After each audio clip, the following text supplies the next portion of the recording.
Préparez-vous à plonger dans l'univers fascinant du notariat avec Maître Isabelle Dumont et Camille Vallière, deux notaires passionnés qui ont décidé de briser le jargon juridique et de vous expliquer, simplement et clairement, les moments clés de votre vie où leur expertise est indispensable. Au fil des épisodes, suivez les aventures de Julien, un personnage fictif dont le parcours de vie vous permettra de découvrir les rouages de la vente immobilière, des testaments, des mandats et bien d'autres sujets. Des exemples concrets, des mises en situation et des discussions décontractées vous attendent. Dans ce deuxième épisode, Julien et Martine sont fin prêts à faire leur testament. Suivez-nous dans cette étape essentielle et surprenamment divertissante.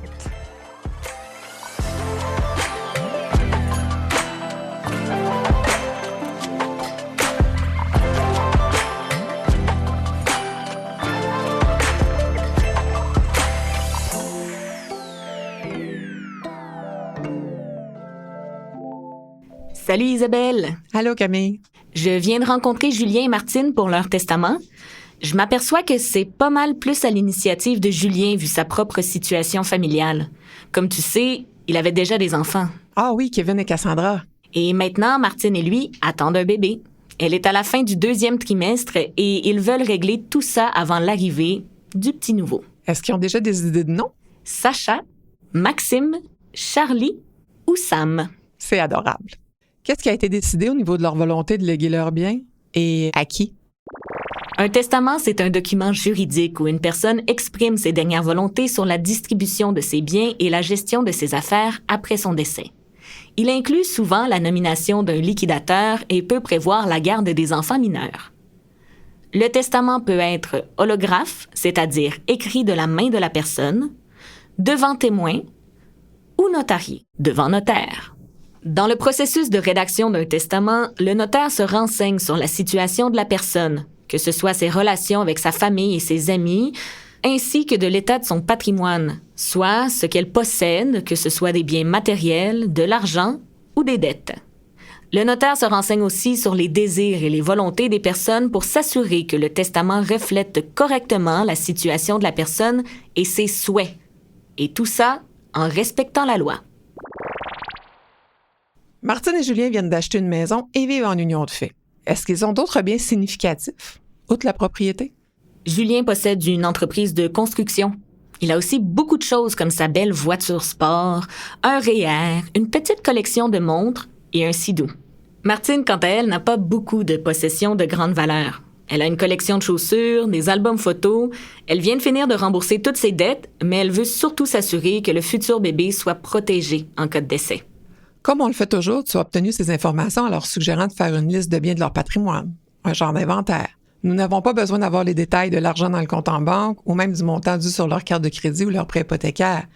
On n'a pas besoin de savoir combien de fourchettes ou combien de couteaux ils ont dans le tiroir non plus. Comment veulent-ils répartir ça? Qui laisse quoi à qui? Tu le sais aussi bien que moi, Isabelle, les testaments de conjoints, même s'ils viennent ensemble au rendez-vous, ne sont pas identiques. Ils n'ont pas besoin de léguer les mêmes choses aux mêmes personnes. Oui, c'est un peu ça le concept de la liberté de tester. Tu peux donner ce que tu veux à qui tu veux dans un testament. Il y a certaines limites, comme ne pas aller à l'encontre de l'ordre public, c'est-à-dire quelque chose d'immoral ou contraire aux normes sociales. Dans un testament, on ne peut pas prévoir des choses qui sont illégales. Par exemple, on ne pourrait pas léguer des drogues illégales, des biens obtenus illégalement, des biens volés, des armes non enregistrées ou illégales, ou des contrefaçons. Aussi, on ne peut pas léguer quelque chose à condition de faire quelque chose d'illégal. Et il faut se rappeler que la liberté de tester, ça veut aussi dire qu'une personne peut aussi refaire son testament autant de fois qu'elle le souhaite. Exact. Si Julien avait une amante, il pourrait venir faire son testament avec Martine, prétendre qu'il lui donne tout et revenir le lendemain pour donner tout à son amante en refaisant un nouveau testament. Personne ne peut l'empêcher et surtout, le contenu du testament est confidentiel. Donc, Martine ne pourrait pas le savoir avant le décès de Julien. Par contre, si Julien veut que le legs à Martine soit conditionnel à ce qu'elle ne refasse pas sa vie avec un autre, mais là, ça se complique, on est sur la limite. De toute façon, c'est pas notre cas. Les deux ont des volontés similaires, hormis quelques exceptions puisque Julien a eu des enfants avec son ex. Parlant des enfants avec son ex, est-ce que Julien leur lègue des biens particuliers? Isabelle, tu me fais penser à rappeler la notion de legs. Un legs, c'est une disposition, une clause, une phrase qui prévoit à qui on donne quoi dans son testament, sa succession. Il existe 3 types de legs. Le legs universel, pour la totalité, l'ensemble de ses biens de sa succession. Le legs à titre universel, le plus simplement possible, peut être défini comme étant de laisser une quote-part de ses biens ou une catégorie particulière de ses biens à sa succession. Et le legs à titre particulier, qui vise à laisser à une ou des personnes un bien spécifiquement identifié. Donc, je regarde tes notes de rencontre avec Martine et Julien et je remarque que Julien lègue sa part de la propriété en legs particulier à Martine et inversement. Julien lègue ses montres à ses enfants, donc un legs à titre particulier aussi. Martine veut léguer ses souliers à sa progéniture qui n'est pas encore née, donc un legs à titre particulier aussi. Et ils veulent se donner entre eux le résidu de l'universalité de leurs biens, soit les biens qui restent, les biens résiduels, pour lesquels des legs ne sont pas prévus. Oui, c'est assez, je pourrais dire, régulier comme testament. Mais ça implique qu'ils ne vont pas mourir ensemble. Il est possible qu'ils meurent en même temps. Alors, ils ont décidé de traiter tous les enfants qui sont nés ou qui vont naître dans le futur à part égale. On a déjà discuté ensemble qu'il y a une certaine limite à ce qu'on peut donner lorsqu'on parle de legs de conditions d'ordre public. Oui, brièvement. Et Julien m'a demandé s'il pouvait faire des legs conditionnels. Il m'a demandé s'il pouvait écrire dans son testament des phrases qui mentionnent que quelqu'un va recevoir X choses à la condition de faire ou de ne pas faire Y. Julien ne pourrait pas léguer quelque chose à Martine à la condition qu'elle ne refasse pas sa vie commune avec un autre homme après son décès? Ou que Martine, par exemple, lègue sa collection de souliers à sa mère à condition qu'elle vole des robes qui vont bien avec telle ou telle paire de talons hauts? Oui. Et un autre exemple de quelque chose de pas correct, ce serait pour Julien de léguer quelque chose à son père. Et j'invente une situation à la condition qu'il reconnaisse avoir faussement porté plainte à la police contre lui et qu'il présente de véritables excuses aux responsables de la succession. Bref, toute condition ou tout legs impossible et ou contraire à l'ordre public n'est pas valide. Ça me fait penser, Camille, il faut pas oublier d'inclure la clause secte, drogue et jeu, car Julien m'a mentionné que son fils Kevin avait de gros problèmes de consommation. C'est vrai. Triste situation. La clause secte, drogue et jeu prévoit que les bénéficiaires, ceux à qui le défunt lègue ses biens, ne peuvent pas recevoir leur héritage tant qu'ils sont engagés dans des comportements de dépendance liés à la drogue, à l'alcool ou au jeu. Une clause conçue pour protéger les bénéficiaires et leur héritage en exigeant qu'ils démontrent qu'ils sont sobres ou qu'ils ont suivi un traitement avant de pouvoir accéder aux biens ou à l'argent de la succession. C'est un beau mécanisme et ça va faire en sorte que Kevin, son fils, ne sera pas déshérité en raison de ses problèmes, mais qu'on puisse mettre en place une protection pour éviter que la succession finance ses comportements problématiques. Et Camille, tu as mentionné que Martine voulait léguer sa collection de chaussures à son enfant à naître. Avec un enfant qui n'est pas encore né, on parle de la théorie de l'enfant conceptus. Tu rédigeras cette clause comment? Pour ma part, lorsqu'un couple vient me voir, qu'ils attendent ou non un bébé, j'aborde le sujet pour m'assurer que le document soit pérenne, qu'il dure dans le temps, que le testament soit valide le plus longtemps possible. Martine peut donc faire des legs à ses enfants qui ne sont pas encore nés. Mais il y a 2 conditions. Oui, l'enfant doit naître vivant et viable. Vivant signifie que l'enfant montre des signes de vie après la naissance, comme la respiration ou les battements du cœur. Puis viable signifie que l'enfant a atteint un stade de développement où il peut survivre à l'extérieur du corps de la maman. Ils ne savent pas combien d'enfants ils auront en commun. Ils n'ont même pas encore décidé du nom du premier. Comment est-ce que ça se traduit dans un testament? La façon de fonctionner, c'est de spécifier les enfants au premier degré. Pour les souliers de Martine, et spécifiquement sa collection de talons hauts, ça serait écrit « Je lègue à mes enfants au premier degré, nés ou à naître au moment de mon décès, ma collection de chaussures à talons hauts. » Premier degré, ça signifie les enfants de Martine. Si elle voulait aussi inclure ses petits-enfants, donc les enfants de ses enfants, on écrirait ses enfants au second degré. C'est ça. Le premier degré va inclure son enfant à naître et si elle en a d'autres, ses futurs enfants. De cette manière-là, on est sûr que si jamais il y a un autre enfant qui s'ajoute dans leur famille, il est déjà prévu au testament. Pas besoin d'en faire un autre. C'est ce qu'on vise quand on dit que l'on veut que le testament soit à l'épreuve du futur. Alors quand Martine ou Julien veulent léguer quelque chose aux enfants dans leur testament, ou même aux petits-enfants qui n'existent encore même pas dans leur pensée, on y va dans une description générale. Enfant au premier degré, avec l'ajout « né ou à naître », vivant et viable. Pour les enfants de Julien de son premier mariage avec son ex, as-tu des instructions? Quelles sont ses intentions? Justement, on en a discuté lors de la rencontre et j'ai abordé la substitution. On dit qu'il y a substitution lorsqu'une personne reçoit des biens avec l'obligation de les rendre après un certain temps à quelqu'un d'autre. La substitution s'établit entre autres par testament. Elle doit être faite par écrit et publiée au Registre foncier du Québec, si cela touche un immeuble, et au RDPRM. Comme ça, la substitution devient publique. C'est donc une façon de prévoir que la personne qui va hériter des biens devra les remettre à une autre personne plus tard. C'est possible de prévoir ça dans un testament. Julien pourra donc léguer des biens à sa sœur, Caroline, ou à Martine, sa conjointe actuelle, qui, elle, devra en retour les remettre aux enfants de Julien, pour l'instant Kevin et Cassandra, et tout autre enfant futur, soit à une date prédéterminée ou soit au moment de la survenance d'un événement que Julien aura décidé, par exemple la vente de la maison ou le décès. La substitution, c'est la solution puisqu'elle permet de protéger les intérêts de chacun des enfants et ne met pas le conjoint dans le trouble. La substitution, c'est vraiment utile parce que ça permet de planifier la distribution des biens de Julien et Martine à long terme. Elle protège aussi les bénéficiaires. C'est vrai. La substitution sert, entre autres, à s'assurer que Julien ne déshérite pas accidentellement ses enfants d'un premier mariage. Et ça, on le prévoit d'avance au testament. Dis-moi, Isabelle, pourquoi pas la création d'une fiducie?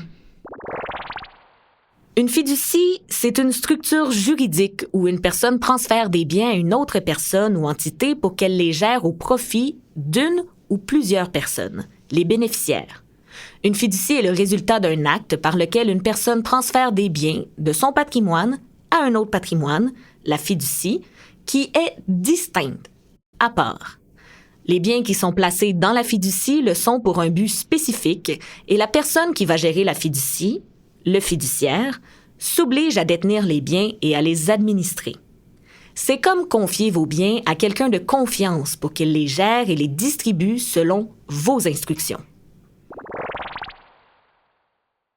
Comme tu sais, Camille, une fiducie entraîne beaucoup de complexité au niveau administratif puisque la création et la gestion d'une fiducie peuvent être compliquées et nécessiter des connaissances juridiques et financières spécialisées. Ensuite, il y a toute la question des coûts associés, les frais de mise en place et de gestion d'une fiducie, y compris les honoraires des avocats et des fiduciaires. Sans oublier qu'on renonce à un certain contrôle direct sur les biens, ceux-ci étant transférés à une entité distincte et qu'il y a des implications fiscales. C'est un beau mécanisme, la fiducie, mais je ne pense pas que ce soit très approprié dans notre cas. Mais puisque Julien possède des actions dans sa compagnie, on peut quand même parler de cette option à titre d'exemple. La fiducie est une belle option à considérer pour les actions d'une entreprise puisque ça permet la protection des actifs, c'est-à-dire que les actions peuvent être protégées contre les créanciers ou les réclamations légales. Il peut aussi y avoir certains avantages fiscaux en matière de fractionnement du revenu ou pour limiter les impôts sur le gain en capital. Le fiduciaire professionnel peut gérer les actifs, dont les actions, de manière experte selon les objectifs précis de Julien. Ça peut être intéressant pour la planification successorale dans certains cas, puisque ça assure une transition ordonnée de la propriété des actions aux bénéficiaires choisis. Dans certains cas, une fiducie peut donc valoir la peine. Mais pour Julien, on a évalué ça et ce n'est certainement pas la solution pour l'instant. De toute façon, pour ces actions, Julien a une convention entre actionnaires avec son associé et cette convention prévoit leur achat au décès. Donc, la valeur est protégée et Martine ne devient pas copropriétaire non plus de l'entreprise. Ça veut aussi dire qu'on n'a pas besoin de prévoir un legs particulier pour les actions de la compagnie, vu que la convention prévoit déjà le rachat au décès. Pour la succession de Martine et Julien, il y a d'autres méthodes de planification successorale qui peuvent être plus simples et plus appropriées à leur situation et leurs objectifs. Je pense que la substitution est vraiment une bonne idée à ce niveau, mais parfois la distinction entre fiducie et substitution peut sembler difficile à faire pour nos clients. Oui, c'est vrai, Camille. Une substitution implique que les biens passent d'un bénéficiaire initial à un second bénéficiaire, donc d'une personne à une autre à un moment déterminé, mais sans créer une entité distincte. Une fiducie, en revanche, transfère les biens à un fiduciaire qui les gère au bénéfice des bénéficiaires selon les instructions de la personne l'ayant créé, offrant plus de flexibilité, mais ajoutant complexité et coût.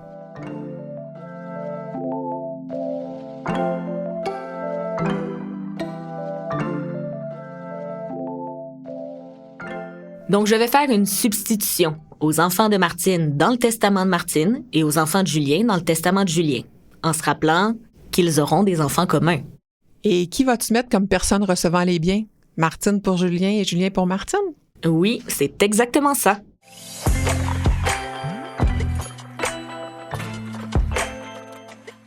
Ce balado est réalisé grâce à la collaboration financière du Fonds d'études notariales. La profession notariale soutient financièrement des initiatives collectives qui encouragent le développement d'une société de droit vivante et accessible pour la population québécoise.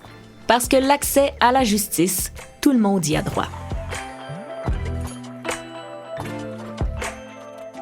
Le Fonds d'études notariales est un véritable moteur d'innovation et d'action pour le notariat québécois. Le fonds contribue à des projets qui facilitent l'accès à la justice, à des recherches qui font avancer le droit, à des bourses d'études supérieures et même un coup de pouce financier pour les organismes représentatifs du notariat. Le Fonds d'études notariales est là pour soutenir les idées qui comptent, celles qui font une réelle différence dans la vie des gens et dans l'évolution de la profession notariale. Renseignez-vous sur les différentes subventions offertes par le Fonds sur le site www.cnq.org.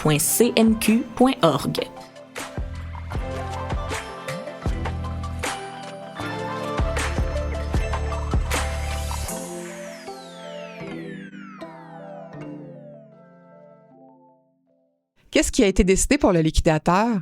Y a-t-il quelqu'un qui va être capable de gérer tout ça? Oui, le liquidateur, qu'on appelait anciennement l'exécuteur testamentaire, est la personne désignée dans un testament pour gérer la succession d'un défunt. Il doit dresser l'inventaire des biens, payer les dettes et les impôts et distribuer les actifs aux héritiers selon les instructions du testament ou conformément à la loi en l'absence de testament. Il est responsable de toutes les formalités légales et administratives liées à la succession. Très souvent, les testataires, ceux qui font leur testament, regardent parmi les membres de leur famille. C'est exactement ce qui s'est produit. Julien a choisi Martine et Martine, Julien. Et le ou les remplaçants? Il voulait mettre la mère de Julien, mais pour être liquidateur, il faut être pleinement capable d'exercer ses droits civils. Cela veut dire avoir la capacité légale de prendre des décisions et d'agir de manière autonome dans des affaires juridiques et civiles. Cela inclut la capacité de signer des contrats, de s'engager dans des accords et des transactions, de gérer des biens, soit posséder, vendre ou administrer des propriétés et des finances, de participer à des procédures juridiques, soit d'être impliqué dans des actions en justice ou des affaires légales, et exercer des droits de vote, soit participer aux élections et exercer des droits politiques. Donc, être juridiquement apte à agir et à prendre des décisions dans divers aspects de la vie civile et légale. Et c'est pas le cas d'Yvonne, la mère de Julien. Elle a un déficit cognitif. Elle a été diagnostiquée de la maladie d'Alzheimer. Elle ne peut plus vraiment prendre de décisions pour elle-même. Donc, c'est pas possible d'être liquidatrice remplaçante. Non, c'est ça. Mais Julien, en venant au fait, même s'il a une famille nombreuse, il préfère qu'un notaire soit nommé à titre de remplaçant. Martine, quant à elle, elle a son frère qui agira comme remplaçant. C'est important de nommer un remplaçant, parce que s'il n'y a qu'un seul liquidateur qui ne veut pas ou ne peut pas agir et qu'un remplaçant n'a pas été prévu, ce sera aux héritiers de nommer un liquidateur à la majorité. En cas de désaccord ou de mésentente, ils pourront s'adresser au tribunal. Il existe une exception cependant. Si une personne est seule héritière, elle doit accepter la charge de liquidateur.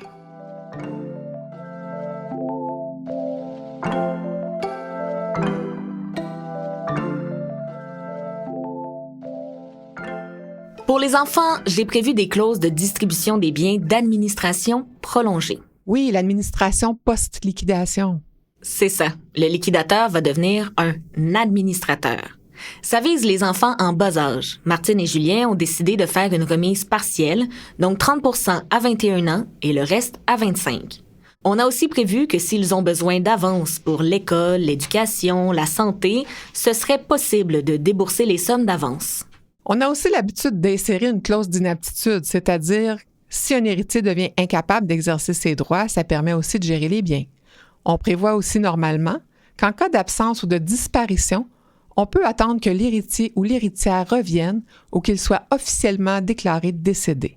Ces conditions dont tu viens de parler ont été ajoutées aux 2 testaments, en plus de la clause secte, drogue, jeu, notamment pour soulager Julien vu les comportements malsains de son fils Kevin. Il devait être soulagé qu'il existe un mécanisme de protection pour Kevin. Est-ce que tu as parlé d'un tuteur pour le bébé à naître? Un tuteur à l'enfant mineur est désigné dans un testament pour s'occuper des affaires et de la vie d'une personne mineure. Il prend en charge sa garde, son éducation et la gestion de ses biens. Le tuteur prend aussi des décisions importantes pour la santé et le bien-être du mineur. Il doit agir dans son meilleur intérêt. Cela signifie que s'il arrive quelque chose à Martine et Julien, on va prévoir une personne à titre de tuteur pour prendre soin de l'enfant à naître, mais aussi pour les enfants mineurs de Julien. Martine voulait être sûre de nommer au moins sa mère. Ils se sont entendus sur elle, puis 3 remplaçants. Donc, la mère de Martine comme tutrice et à titre de remplaçant son frère, une amie d'enfance et la sœur de Julien, même s'ils n'en ont pas eu de nouvelles depuis longtemps.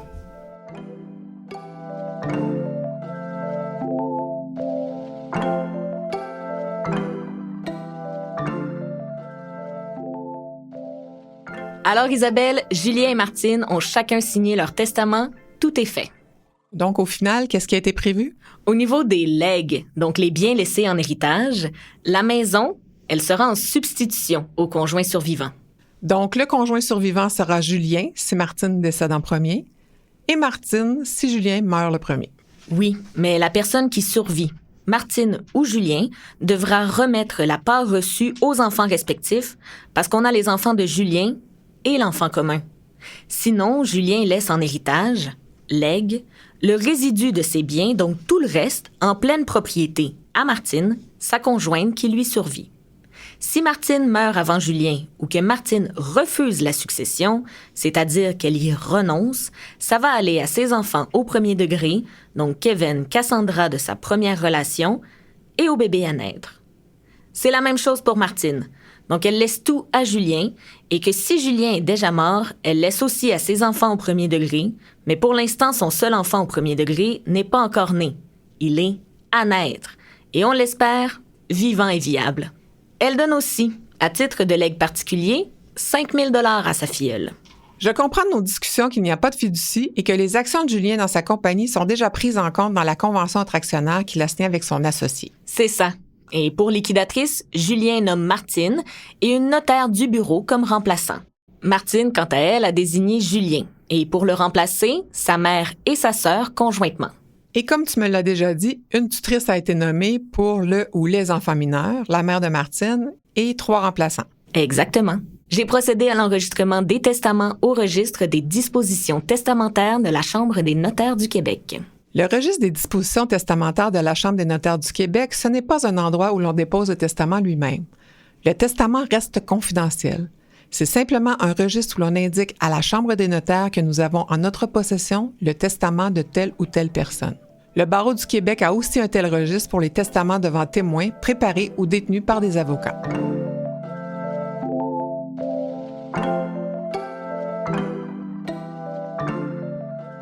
C'est une bonne étape de compléter dans la vie de Martine et Julien. Une chance qu'il ne leur est rien arrivé jusqu'à maintenant, parce que sans testament, les règles de la dévolution légale, c'est-à-dire les règles de l'héritage prévues par la loi, se seraient appliquées. Oui, il y a peut-être des gens qui ont entendu l'expression « succession ab intestat ». C'est une locution latine qui qualifie le fait qu'une personne défunte n'a pas laissé de testament. Les juges, les notaires et les avocats utilisent souvent cette expression ab intestat dans un contexte professionnel. Et sans testament, ça veut dire que c'est la loi qui va décider qui va recevoir quoi. Sachant que présentement, Julien a 2 enfants, Cassandra et Kevin, un enfant à naître, une sœur, Caroline, ses 2 parents, Yvonne et Jean-Guy, et sa conjointe de fait, Martine, selon les règles de la dévolution légale, seuls les enfants hériteraient, même celui à naître s'il naît vivant et viable. Donc, Martine ne recevrait rien. Et même si Martine a encore sa mère Solange, sa sœur Marie-Pierre et son frère Sébastien, c'est l'enfant à naître, s'il naît vivant et viable, qui recevra tout. Ici non plus, le conjoint de fait ne reçoit rien. Il est très important de faire le testament parce que des instructions verbales aux membres de sa famille ne correspondent pas à un testament et n'ont aucune valeur légale.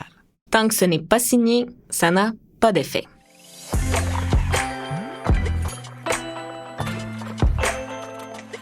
C'est quand même beaucoup d'étapes de confectionner un testament notarié. C'est vrai. Pour récapituler, lors de la rédaction d'un testament, le notaire va généralement et notamment se renseigner sur la situation de la personne et offrir des conseils, suggérer de confectionner un bilan, un inventaire des biens de la personne, Avec ce bilan et la situation financière et civile de la personne, le notaire pourra conseiller et aider à déterminer les légataires des biens, le ou les liquidateurs et les liquidateurs remplaçants. Il ne faut pas oublier qu'un testament, c'est propre à chacun, c'est du cas par cas, c'est du sur-mesure. Le notaire adapte la rédaction du testament à chaque personne en fonction du droit applicable et des volontés de la personne. Comme pour les ventes et les hypothèques, certaines préconceptions perdurent. C'est vrai. Comme il n'est pas nécessaire de donner des renseignements personnels, tels que le numéro d'assurance sociale et des pièces d'identité. Il s'agit de formalités essentielles pour l'identification des personnes et pour enregistrer le testament au registre des testaments de la Chambre des notaires. Il y a aussi que le testament notarié est contestable de la même manière qu'un testament holographe ou devant témoin. Pourtant, la forme authentique du testament notarié jumelée avec le statut d'officier public du notaire font preuve du contenu du testament et de la capacité, qualité et identité du testateur. Il est donc beaucoup plus difficile à contester. Une autre chose que j'entends, c'est que le contenu du testament notarié, c'est fini, final. Ce n'est pas le cas. Il est toujours possible pour un testateur, tant qu'il est apte et vivant, d'apporter toute modification à son testament aussi souvent qu'il le veut. C'est le dernier testament valide avant le décès qui va s'appliquer. Pour terminer, et on en a déjà discuté, tous les biens n'ont pas besoin d'être mentionnés en détail dans le testament. En l'absence de dispositions spécifiques quant à un bien particulier dans le testament, on parle de résidus ou le reste des biens. Si on ne parle pas de résidus et qu'on a juste des biens spécifiques sans avoir tout prévu, malheureusement, ces autres biens auxquels le testateur n'avait pas pensé tombent dans la dévolution légale, soit la distribution des biens de la succession prévue par la loi. Ça donne entre autres toute sa pertinence du legs universel contenu au testament. Pour terminer, on a des gens qui nous contactent parce qu'on ne les a pas avisés lors de la signature d'un testament ou qui veulent savoir s'ils sont héritiers dans un testament. Autant les héritiers que les personnes exclues ne sont pas informés de la signature d'un testament. L'acte testamentaire est personnel et confidentiel pour les yeux du testateur et de son notaire seulement. Seul le liquidateur et les héritiers peuvent obtenir copie du testament et uniquement suite au décès du testateur. Bref, tout ce qui est écrit dans le testament est confidentiel et sera uniquement révélé à la suite du décès du testateur.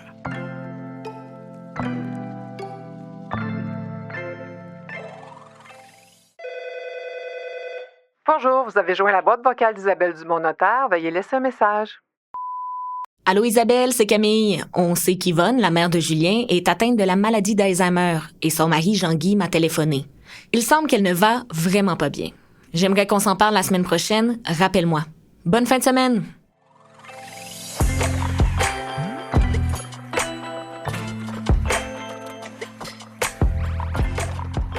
C'est déjà la fin de cet épisode de Bulle notariale. On espère que vous avez apprécié cette plongée dans l'univers du notariat et que vous vous sentez un peu plus éclairé sur les testaments et leur importance. Durant l'épisode, on a beaucoup parlé de l'enfant à naître de Martine et Julien. Eh bien, nous avons besoin de votre aide. Un sondage, votre participation? Un vote populaire pour déterminer le nom de cet enfant. Rendez-vous sur la page Bulle notariale du site rivercastmedia.com pour entrer votre choix entre Sacha, Charlie, Maxime ou Sam. Abonnez-vous pour ne manquer aucun épisode, nous laisser un commentaire, nous faire part de vos impressions et partager ce balado avec vos proches. Un immense merci au Fonds d'études notariales pour leur soutien financier essentiel à ce projet.